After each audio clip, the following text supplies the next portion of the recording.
When you receive your stove, use a box cutter to safely remove the straps and then remove the contents from inside of the wood stove.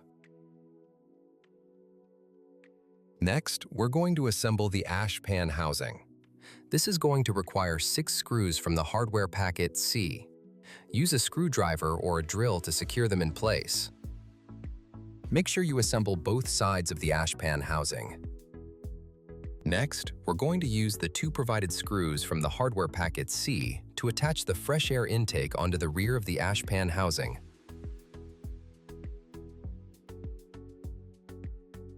Once the ash pan housing is assembled, gently lean your stove on its back to access the bottom of the stove.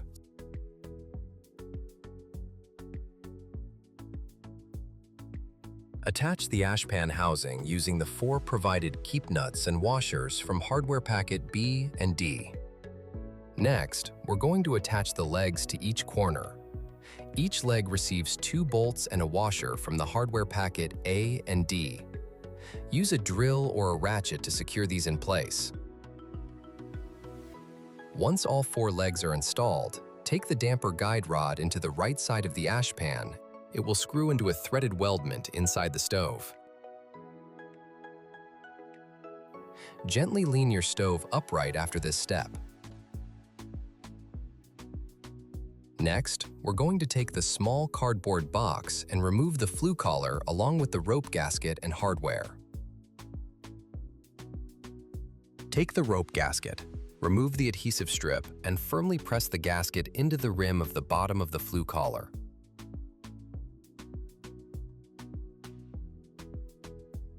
Next, assemble the hardware to the bottom of the flue collar with the tabs oriented on the same side as the rope gasket. This is going to secure the flue collar to the top of the stove. Align the assembled flue collar with the gasket facing down and the bolts lining up with the 3 holes at the top of the wood stove. Secure these bolts in place using a ratchet or a drill.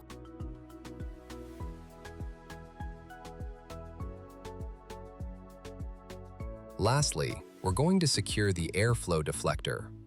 This deflector takes 3 screws from the hardware packet.